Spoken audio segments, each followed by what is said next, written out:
बोले भगवान श्री कृष्ण महाराज की जय। आज हम श्रीमद् भागवत महापुराण में 90वें स्कंद के 10वें और 11वें अध्याय में भगवान श्री राम की लीलाओं का वर्णन किया गया है, उनको पढ़ेंगे। श्री सुखदेव जी कहते हैं, परीक्षित, खड़वांग के पुत्र दीर्घबाहु और दीर्घबाहु के परम यशस्वी पुत्र रघु हुए। रघु के अज और अज के पुत्र महाराज दशरथ हुए।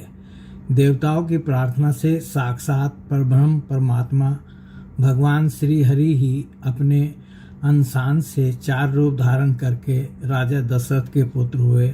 उनके नाम थे राम, लक्ष्मण, भरत और शत्रुघ्न। परीक्षित, सीतापति भगवान श्री राम का चरित्र तो तत्वदर्शी ऋषियों ने बहुत कुछ वर्णन किया है और तुमने अनेक बार उसे सुना भी है। भगवान श्री राम ने अपने पिता राजा दशरथ के सत्य की रक्षा के लिए राजपाट छोड़ दिया और वे वन में फिरते रहे। उनके चरण कमल इतने सुकुमार थे कि परम सुकुमारी श्री जानकी जी के कर कमलों का स्पर्श भी उनसे सहन नहीं होता था। वे ही चरण जब वन में चलते चलते थक जाते, तब हनुमान और लक्ष्मण उन्हें दबा दबा कर उनकी थकावट मिटाते। शूर्पणखा की नाक कान काटकर विरूप कर देने के कारण उन्हें अपनी प्रियतमा श्री जानकी जी का वियोग भी सहना पड़ा। इस वियोग के कारण क्रोधवश उनकी भौहें तन गई, जिन्हें देखकर समुद्र तक भयभीत हो गया। इसके बाद उन्होंने समुद्र पर पुल बांधा और लंका में जाकर दुष्ट राक्षसों के जंगल को दावाग्नि के समान दग्ध कर दिया। वे कौशल नरेश हमारी रक्षा करें। भगवान श्री राम ने विश्वामित्र जी के यज्ञ में लक्ष्मण के सामने ही मरीचि आदि राक्षसों को मार डाला। वे सब बड़े बड़े राक्षसों की गिनती में थे। परीक्षित, जनकपुर में सीता जी का स्वयंवर हो रहा था। संसार के चुने हुए वीरों की सभा में भगवान शंकर का वह भयंकर धनुष रखा हुआ था। वह इतना भारी था कि 300 वीर बड़ी कठिनाई से उसे स्वयंवर सभा में ला सके थे। भगवान श्री राम ने उस धनुष को बात की बात में उठाकर उस पर डोरी चढ़ा दी और खींचकर बीचों बीच से उसके 2 टुकड़े कर दिए। ठीक वैसे ही जैसे हाथी का बच्चा खेलते खेलते ईख तोड़ डाले। भगवान ने जिन्हें अपने वक्षस्थल पर स्थान देकर सम्मानित किया है, वे श्री लक्ष्मी जी ही सीता के नाम से जनकपुर में अवतीर्ण हुई थी। वे गुण, शील, अवस्था, शरीर की गठन और सौंदर्य में सर्वथा भगवान श्री राम के अनुरूप थी। भगवान ने धनुष तोड़कर उन्हें प्राप्त कर लिया। अयोध्या को लौटते समय मार्ग में उन परशुराम जी से भेंट हुई, जिन्होंने 21 बार पृथ्वी को राजवंश के बीच से भी रहित कर दिया था। भगवान ने उनके बढ़े हुए गर्व को नष्ट कर दिया। इसके बाद पिता के वचन को सत्य करने के लिए उन्होंने वनवास स्वीकार किया। यद्यपि महाराज दशरथ ने अपनी पत्नी के अधीन होकर ही उसे वैसा वचन दिया था, फिर भी वे सत्य के बंधन में बंध गए थे। इसलिए भगवान ने अपनी पिता की आज्ञा शिरोधार्य कर राज्य, लक्ष्मी, प्रेमी, हितैषी, मित्र और महलों को वैसे ही छोड़कर अपनी पत्नी के साथ यात्रा की, जैसे मुक्त संग योगी प्राणों को छोड़ देता है। वन में पहुंचकर भगवान ने राक्षस राज रावण की बहन शूर्पणखा को विरूप कर दिया, क्योंकि उसकी बुद्धि बहुत ही कलुषित काम वासना के कारण अशुद्ध थी। उसके पक्षपाती खरदूषण, त्रिशिरा आदि प्रधान भाइयों को, जो संख्या में 14,000 थे, हाथ में महान धनुष लेकर भगवान श्री राम ने नष्ट कर डाला और अनेक प्रकार की कठिनाइयों से परिपूर्ण वन में वे इधर उधर विचरते हुए निवास करते रहे। परीक्षित, जब रावण ने सीता जी के रूप, गुण, सौंदर्य आदि की बात सुनी तो उसका हृदय काम वासना से आतुर हो गया। उसने अद्भुत हरिण के वेश में मारीच को उनकी पर्णकुटी के पास भेजा। वह धीरे धीरे भगवान को वहां से दूर ले गया।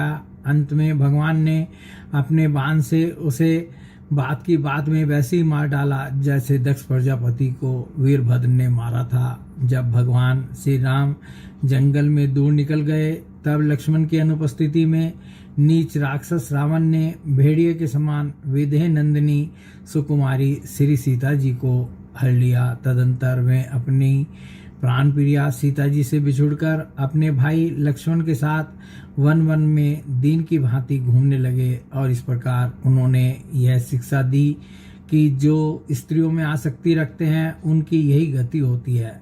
इसके बाद भगवान ने उस जटायु का दाह संस्कार किया जिसके सारे कर्म बंधन भगवत सेवा रूप कर्म से पहले ही भस्म हो चुके थे। फिर भगवान ने कबंध का संहार किया और उसके अनंतर सुग्रीव आदि वानरों से मित्रता करके बाली का वध किया। तदंतर वानरों के द्वारा अपनी प्राण प्रिया का पता लगवाया। ब्रह्मा और शंकर जिनके चरणों की वंदना करते हैं वे भगवान श्री राम मनुष्य की सी लीला करते हुए बंदरों की सेना के साथ समुद्र तट पर पहुंचे। वहां उपवास और प्रार्थना से जब समुद्र पर कोई प्रभाव न पड़ा तब भगवान ने क्रोध की लीला करते हुए अपनी उग्र एवं टेढ़ी नजर समुद्र पर डाली। उसी समय समुद्र के बड़े बड़े मगर और मच्छ खलबला उठे। डर जाने के कारण समुद्र की सारी गर्जना शांत हो गई। तब समुद्र शरीरधारी बनकर और अपने सिर पर बहुत सी भेंटें लेकर भगवान के चरण कमलों की शरण में आया और इस प्रकार कहने लगा, अनंत हम मूर्ख हैं, इसलिए आपके वास्तविक स्वरूप को नहीं जानते। जाने भी कैसे? आप समस्त जगत के एकमात्र स्वामी, आदि कारण एवं जगत के समस्त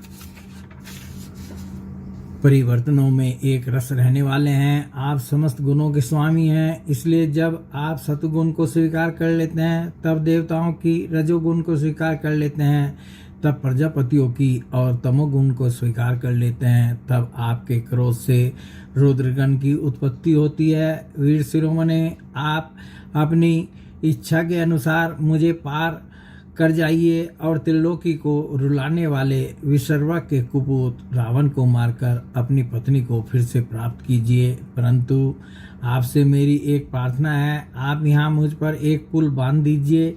इससे आपके यश का विस्तार होगा और आगे चलकर जब बड़े बड़े नरपति दिग्विजय करते हुए यहाँ आएंगे तब वे आपके यश का गान करेंगे। भगवान श्री राम जी ने अनेकानेक पर्वतों के शिखरों से समुद्र पर पुल बांधा। जब बड़े बड़े बंदर अपने हाथों से पर्वत उठा उठा कर लाते थे तब उनके वृक्ष और बड़ी बड़ी चट्टानें थर थर कांपने लगती थी। इसके बाद विभीषण की सलाह से भगवान ने सुग्रीव, नील, हनुमान आदि प्रमुख वीरों और वानरी सेना के साथ लंका में प्रवेश किया। वह तो श्री हनुमान जी के द्वारा पहले ही जलाई जा चुकी थी। उस समय वानर राज की सेना ने लंका के सैर करने और खेलने के स्थान, अन्न के गोदाम, खजाने, दरवाजे, फाटक, सभा भवन, छज्जे और पक्षियों के रहने के स्थान तक को घेर लिया। उन्होंने वहां की वेदी, ध्वजाएं, सोने के कलश और चौराहे तोड़ फोड़ डाले। उस समय लंका ऐसी मालूम पड़ रही थी जैसे झुंड के झुंड हाथियों ने किसी नदी को मथ डाला हो। यह देखकर राक्षस राज रावण ने निकुंभ, कुंभ, धूम्राक्ष, दुर्मुख, सुरांतक, नरांतक, प्रहस्त, अतिकाय, विकम्पन आदि अपने सब अनुचरों, पुत्र मेघनाद और अंत में भाई कुंभकर्ण को भी युद्ध करने के लिए भेजा। राक्षसों की वह विशाल सेना तलवार, त्रिशूल, धनुष, प्रास, रिष्टि, शक्ति, बाण, भाले, खड़ आदि शस्त्र अस्त्र से सुरक्षित और अत्यंत दुर्गम थी। भगवान श्री राम ने सुग्रीव, लक्ष्मण, हनुमान, गंधमादन, नील, अंगद, जामवान और पनस आदि वीरों को अपने साथ लेकर राक्षसों की सेना का सामना किया। रघुवंशी शिरोमणि भगवान श्री राम के अंगद आदि सब सेनापति राक्षसों की चतुरंगिनी सेना, हाथी, रथ, घुड़सवार और पैदलों के साथ द्वंद्व युद्ध की रीति से भिड़ गए और राक्षसों को वृक्ष, पर्वत शिखर, गदा और बाणों से मारने लगे। उनका मारा जाना तो स्वाभाविक ही था क्योंकि वे उसी रावण के अनुचर थे जिसका मंगल श्री सीता जी को स्पर्श करने के कारण पहले ही नष्ट हो चुका था। जब राक्षस राज रावण ने देखा कि मेरी सेना का तो नाश हुआ जा रहा है तब वह क्रोध में भरकर पुष्पक विमान पर आरूढ़ हो भगवान श्री राम के सामने आया। उस समय इंद्र का सारथी मातली बड़ा ही तेजस्वी दिव्य रथ लेकर आया और उस पर भगवान श्री राम जी विराजमान हुए। रावण अपने तीखे बाणों से उन पर प्रहार करने लगा। भगवान श्री राम जी ने रावण से कहा, नीच राक्षस, तुम कुत्ते की तरह हमारी अनुपस्थिति में हमारी प्राण प्रिया पत्नी को हर लाए। तुमने दुष्टता की हद कर दी। तुम्हारे जैसा निर्लज तथा निंदनीय और कौन होगा। जैसे काल को कोई टाल नहीं सकता, कर्तापन के अभिमानी को वह फल दिए बिना रह नहीं सकता, वैसे ही आज मैं तुझे तुम्हारी करनी का फल चखाता हूँ। इस प्रकार रावण को फटकारते हुए भगवान श्री राम ने अपने धनुष पर चढ़ाया हुआ बाण उस पर छोड़ा।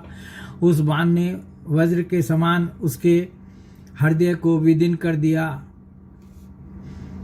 वह अपने 10 मुखों से खून उगलता हुआ विमान से गिर पड़ा। ठीक वैसे ही जैसे पुण्यात्मा लोग भोग समाप्त होने पर स्वर्ग से गिर पड़ते हैं, उस समय उसके पुरजन परिजन हाय हाय करके चिल्लाने लगे। तदंतर हजारों राक्षसियां मंदोदरी के साथ रोती हुई लंका से निकल पड़ी और रणभूमि में आई। उन्होंने देखा कि उनके सज्जन संबंधी लक्ष्मण जी के बाणों से छिन्न भिन्न होकर पड़े हुए हैं। वे अपने हाथों अपनी छाती पीट पीट कर और अपने सगे संबंधियों को हृदय से लगा लगा कर ऊंचे स्वर से विलाप करने लगी। हाय हाय स्वामी, आज हम सब बेमौत मारी गई। एक दिन वह था जब आपके भय से समस्त लोगों में त्राही त्राही मच जाती थी।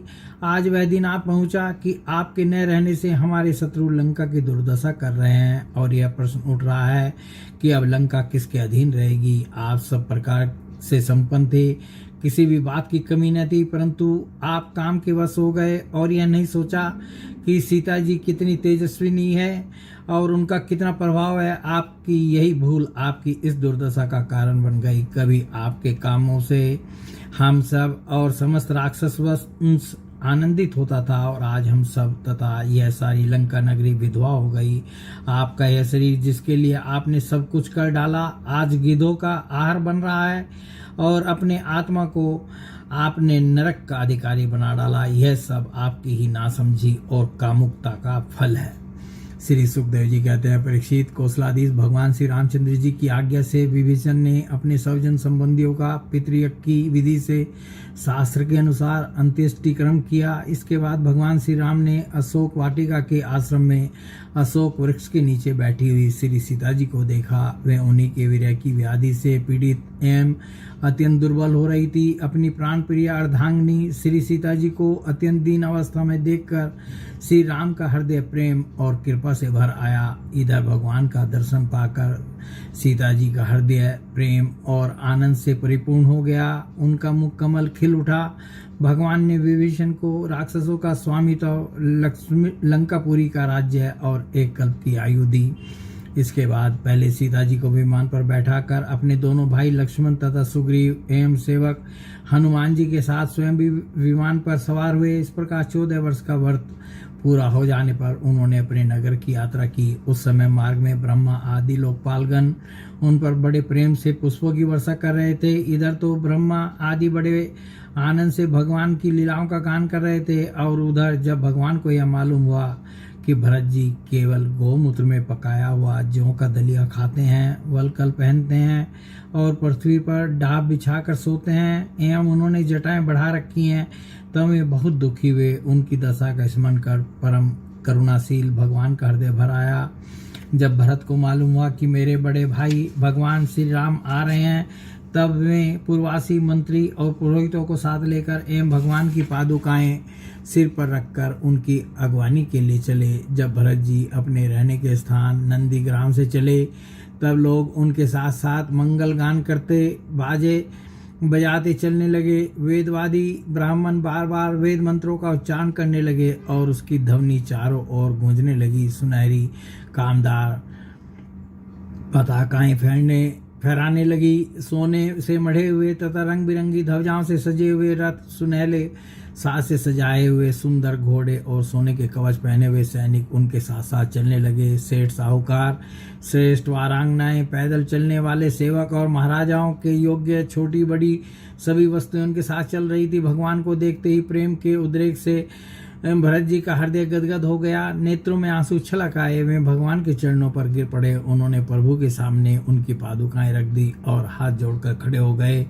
नेत्रों से आंसू की धारा बहती जा रही थी। भगवान ने अपने दोनों हाथों से पकड़कर बहुत देर तक भरत जी को हृदय से लगाए रखा। भगवान के नेत्र जल से भरत जी का स्नान हो गया। इसके बाद सीता जी और लक्ष्मण जी के साथ भगवान श्री राम जी ने ब्राह्मण और पूजनीय गुरुजनों का नमस्कार किया तथा सारी प्रजा ने बड़े प्रेम से सिर झुकाकर भगवान के चरणों में प्रणाम किया। उस समय उत्तर कौशल देश की रहने वाली समस्त प्रजा अपने स्वामी भगवान को बहुत दिनों के बाद आए देख अपने दुपट्टे हिला हिलाकर पुष्पों की वर्षा करती हुई आनंद से नाचने लगी। भरत जी ने भगवान की पादुकाएं ली। विभीषण ने श्रेष्ठ चंवर, सुग्रीव ने पंखा और हनुमान जी ने श्वेत छत्र ग्रहण किया। परीक्षित, शत्रुघ्न जी ने धनुष और तरकस, सीता जी ने तीर्थों के जल से भरा कमंडलू, अंगद ने सोने का खड़ और जामवान ने ढाल ले ली। इन लोगों के साथ भगवान पुष्पक विमान पर विराजमान हो गए। चारों तरफ यथास्थान स्त्रियां बैठ गई।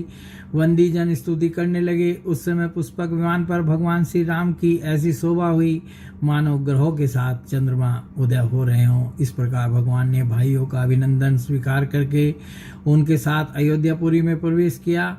उस समय वह पूरी आनंद उत्सव से परिपूर्ण हो रही थी। राजमहल में प्रवेश करके उन्होंने अपनी माता कौशल्या, अन्य माताओं, गुरुजनों, बराबर के मित्रों और छोटों का यथा योग्य सम्मान किया तथा उनके द्वारा किया हुआ सम्मान स्वीकार किया। श्री सीता जी और लक्ष्मण जी ने भी भगवान के साथ साथ सबके प्रति यथा योग्य व्यवहार किया। उस समय जैसे मृतक शरीर में प्राणों का संचार हो जाए वैसे ही माताएं अपने पुत्रों के आगमन से हर्षित हो उठी। उन्होंने उनको अपनी गोद में बैठा लिया और अपने आंसुओं से उनका अभिषेक किया। उस समय उनका सारा शोक मिट गया। इसके बाद वशिष्ठ जी ने दूसरे गुरुजनों के साथ विधि पूर्वक भगवान की जटा उतरवाई और बृहस्पति ने जैसे इंद्र का अभिषेक किया था वैसा ही चारों समुद्रों के जल आदि से उनका अभिषेक किया। इस प्रकार सिर से स्नान करके भगवान श्री राम ने सुंदर वस्त्र, पुष्पमालाएं और अलंकार धारण किए। सभी भाइयों और श्री जानकी जी ने भी सुंदर सुंदर वस्त्र और अलंकार धारण किए। उनके साथ भगवान श्री राम जी अत्यंत शोभायमान हुए।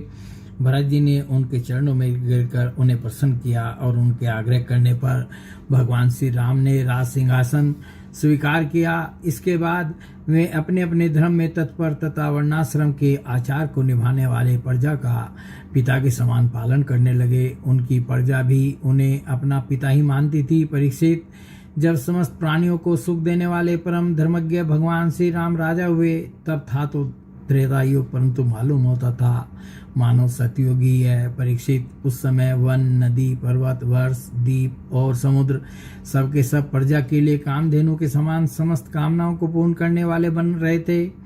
इंद्रियातीत भगवान श्री राम के राज्य करते समय किसी को मानसिक चिंता या शारीरिक रोग नहीं होते थे। बुढ़ापा, दुर्बलता, दुख, शोक, भय और थकावट नाम मात्र के लिए भी नहीं थे। यहाँ तक कि जो मरना नहीं चाहते थे उनकी मृत्यु भी नहीं होती थी। भगवान श्री राम ने एक पत्नी का व्रत धारण कर रखा था। उनके चरित्र अत्यंत पवित्र एवं राजऋषियों के से थे।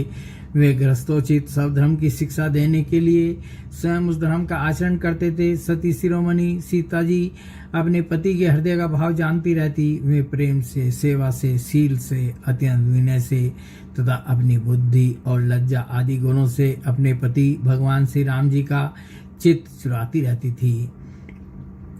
10वां अध्याय समाप्त। 11वां अध्याय भगवान श्री राम की शेष लीलाओं का वर्णन।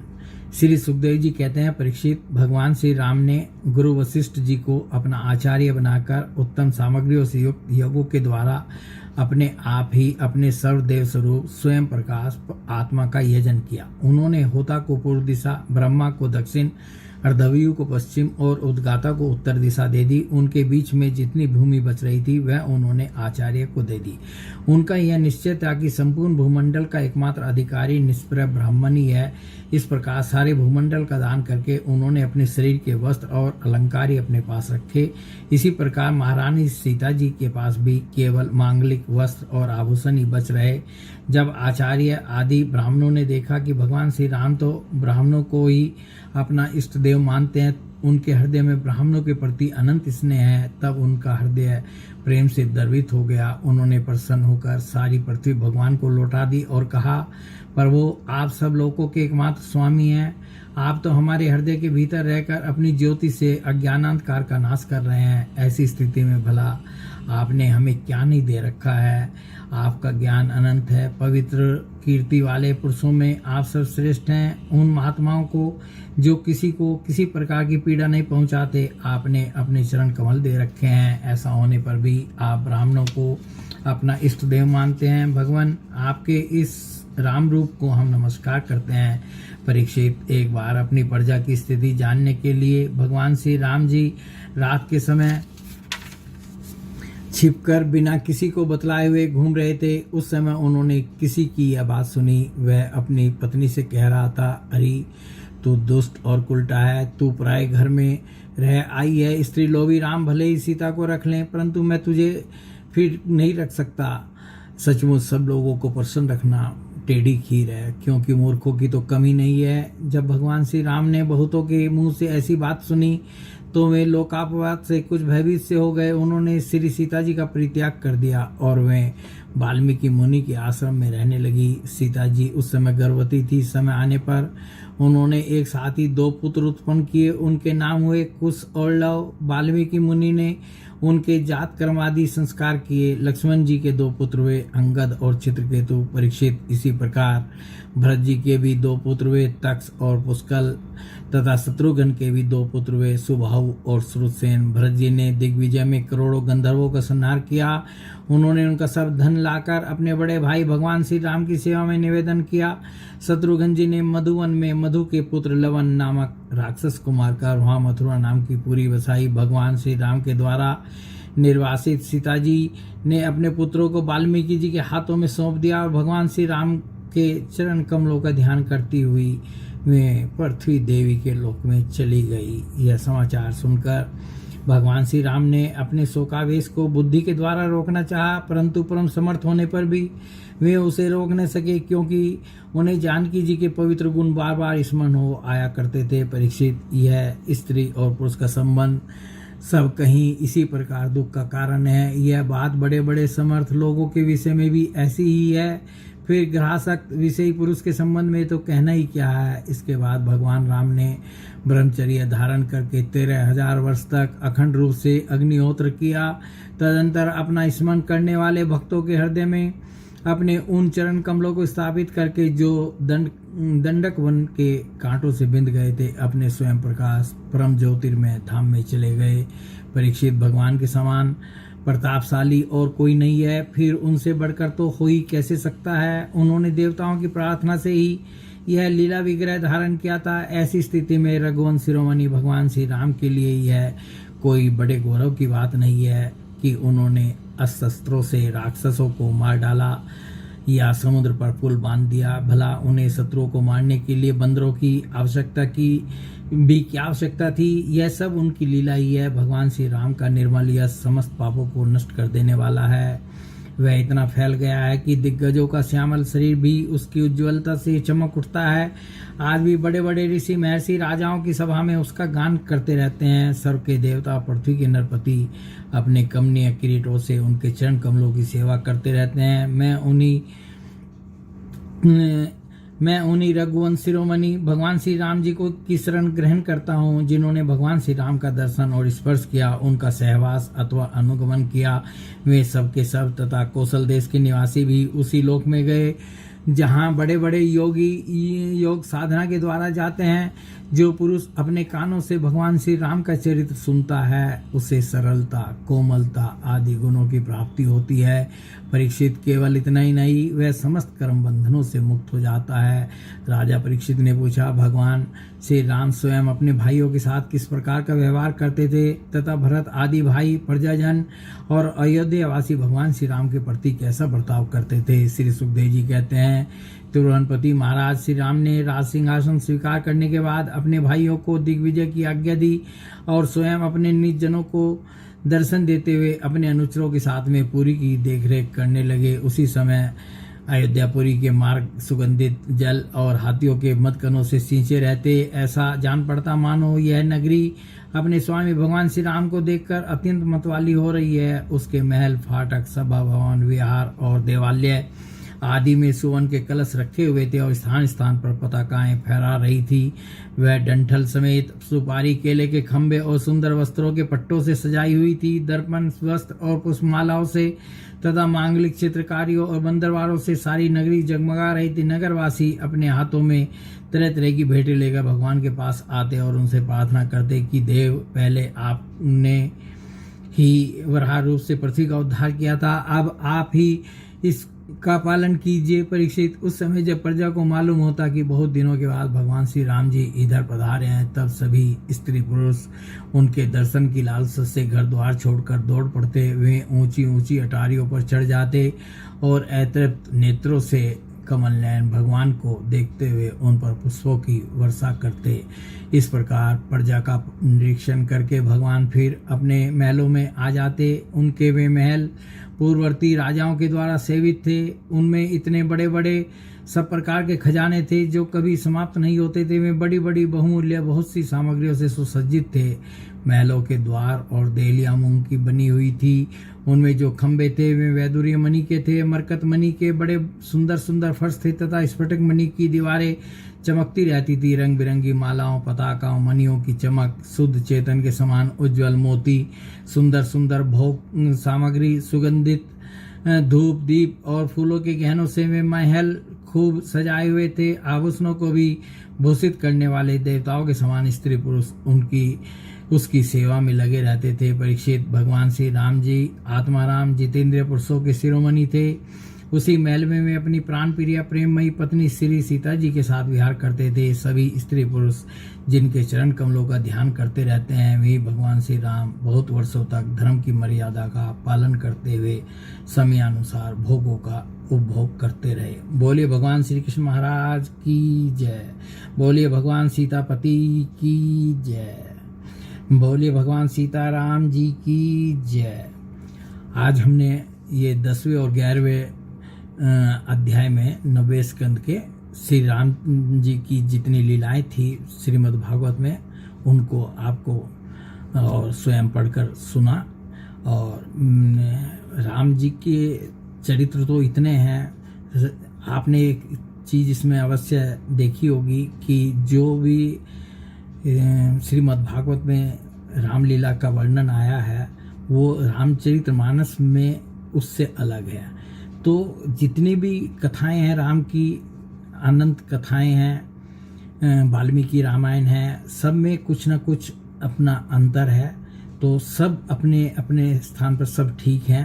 तो ये भगवान का अवतार जो है था, राम जी का अवतार जो 24 अवतारों में जो गणना होती है भगवान की, उसमें भगवान राम का अवतार और भगवान कृष्ण के ये 2 अवतार जो है मुख्य अवतारों में माने जाते हैं।